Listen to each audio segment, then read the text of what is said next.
দুরূদ শরীফ আমলের আশ্চর্য ঘটনা। এক মৌলভী সাহেব কোনো এক মূর্খ লোককে দৈনিক দুরূদ শরীফকে ওজিফা রূপে পাঠ করার জন্য বলে দিয়েছিলেন এবং বহু কিছু উপকারিতাও শুনিয়ে দিয়েছিলেন।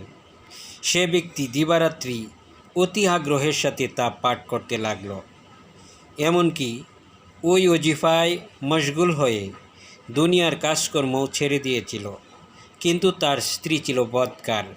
তার স্ত্রীর মুখ দেখা মাত্রই সে পাঠ করত, সাল্লি আলা মুহাম্মাদিন, সাল্লি আলা মুহাম্মাদিন। তার স্ত্রীর এটা অত্যন্ত অপছন্দ হতো। একদিন তার স্বামীকে বলতে লাগলো, হে বদভক্ত, তুমি এ দুরূদ শরীফ কেন বলতে থাকো? এটা পরিত্যাগ করো এবং কিছু কামাই রুজি করো। কিন্তু ওইরূপ ভর্ৎসনা ও গালিগালাজ শোনা সত্ত্বেও উক্ত ব্যক্তি দুরূদ শরীফের মমতা ত্যাগ করল না। ত্যাগ করবেই বা কীভাবে? আল্লাহ শব্দের মধ্যে যে মজা আছে তা দুনিয়ার কোনো সুস্বাদু বস্তুর মধ্যে নেই। ঘটনাক্রমে ওই ব্যক্তি কোনো এক মহাজনের নিকট ঋণগ্রস্ত হয়ে পড়ল।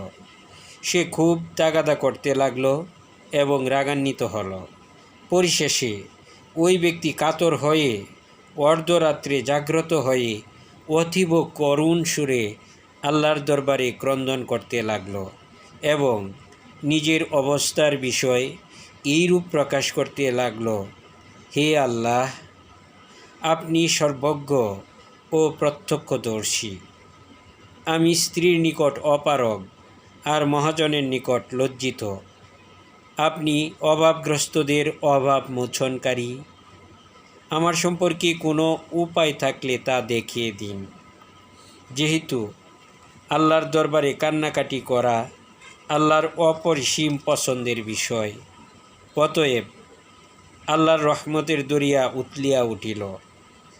আল্লাহ তাআলা নিজ করুণা প্রদর্শনের জন্য ওই সময়ে তাকে নিদ্রাভিভূত করলেন এবং খাবে দেখালেন যে সুন্দর শুচিশুভ্র এক ব্যক্তি তার সম্মুখে আসলেন এবং প্রিয়ভাবে আস্তে আস্তে বলতে লাগলেন, হে প্রিয়, তুমি কেন অস্থির? বিপদে অধীর হয়েও না। তোমার সমস্ত কাজকর্ম সম্পন্ন হয়ে যাবে। আমি স্বয়ং তোমার সাহায্যকারী। ওই ব্যক্তি বলিলেন, আপনি কে? তিনি বললেন, আমি ওই ব্যক্তি যার উপর তুমি দুরূদ শরীফ পাঠ করো। ওই ব্যক্তি তা শোনা মাত্রই খুব খুশি হয়ে গেল এবং তার দিলের অস্থিরতা দূর হয়ে গেল। তার উপর হুকুম হলো, তুমি আগামীকাল ভোরে বাদশার উজিরে আজমের নিকট যেয়ে তার ওজিফা কবুল হওয়ার খোঁজ খবর দিও। ওই ব্যক্তি জাগ্রত হয়ে টুটা ফাটা লেবাস পরে উজিরে আজমের নিকট রওনা হলো। দরজায় গিয়ে দারোয়ানের নিকট বলিল, আমি উজিরে আজমের সঙ্গে সাক্ষাৎ করতে চাই। তার ছেঁড়া ফাড়া কাপড় দেখে দারোয়ান ঠাট্টা করে বলল, হ্যাঁ, আপনি উজিরে আজমের সাথে সাক্ষাৎ করার উপযুক্ত। এ চেহারা এবং লেবাস দেখে কর্ণঘর্ষা উপহার দিয়ে তাকে বের করে দিল। কিন্তু তাদের মধ্যে একজন আল্লাহওয়ালা লোক ছিল। সে তার অবস্থা দেখে দয়াপরবশ হলো এবং বলল, কেন ভাই, কি চাও? সে বলল, আমি উজিরে আজমের সাথে একা প্রকোষ্ঠে সাক্ষাৎ করতে চাই। ফলত সে গিয়ে উজিরে আজমকে সংবাদ দিল। উজিরও তাকে ডাকল। সে গিয়ে উজিরে আজমের নিকট সমস্ত ঘটনা বর্ণনা করল। উজিরে আজম তার নিকট নিজের ওজিফা মকবুলিয়তের সংবাদ শুনে অত্যন্ত খুশি হলেন এবং 300 টাকা নিজের পকেট হতে বের করে তাকে পুরস্কার দিলেন। ফলত সে যখন এ টাকা নিয়ে বাড়ি আসলো এবং স্ত্রীকে টাকাগুলো দিয়ে দিল, তখন স্ত্রী টাকা দেখে অত্যন্ত খুশি হলো। তৎপর ওই ব্যক্তি নিজের ওজিফায় মশগুল হয়ে গেল।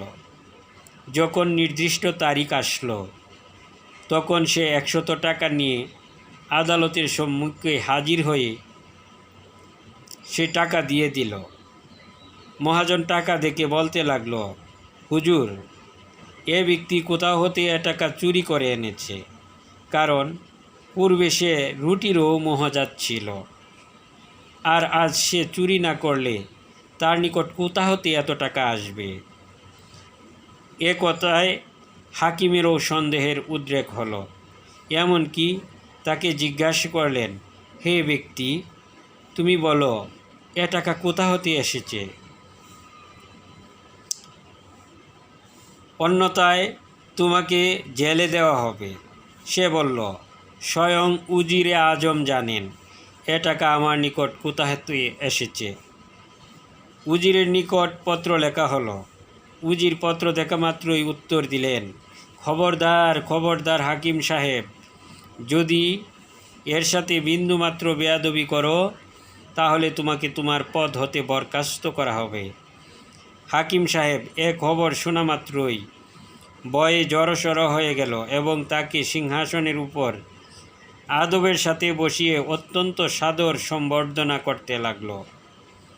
এমনকি 100 টাকা যা সে এনেছিল তা ফিরিয়ে দিল এবং মহাজনকে নিজের নিকট হতে 100 টাকা দিয়ে দিল। যখন মহাজন এ অবস্থা দেখল যে উজির ও হাকিম উভয়েরই প্রিয়পাত্র, তখন সে বুঝতে পারল যে আল্লাহ তার সাথে আছেন। সে 100 টাকা নিয়েছিল তা ফেরত দিয়ে দিল। যে ব্যক্তি আল্লাহর হয়ে যায় সে ব্যক্তি উজির নাজির সকলেরই হয়ে যায় এবং দুরুদে উভয় জাহানের বাসনা পূর্ণ হয়ে যায়। তাই মহান আল্লাহ বলেন, ইয়া আইয়ুহাল্লাযীনা আমানু সাল্লু আলাইহি ওয়াসাল্লিমু তাসলিমা। এখন শেষ করছি। আপনারা সকলে দোয়ার জন্য হাত উঠান আর দোয়া করবেন যেন আল্লাহ পাক যেন সকলকে দরুদ শরীফ পাঠ করার তৌফিক দান করেন এবং আল্লাহ তাআলা এ দরুদ শরীফের কল্যাণে দুনিয়া ও আখিরাতের কৃতকার্যতা প্রদান করেন এবং সকলের শেষ পরিণতি নেকের সাথে সম্পন্ন হয়। আমিন।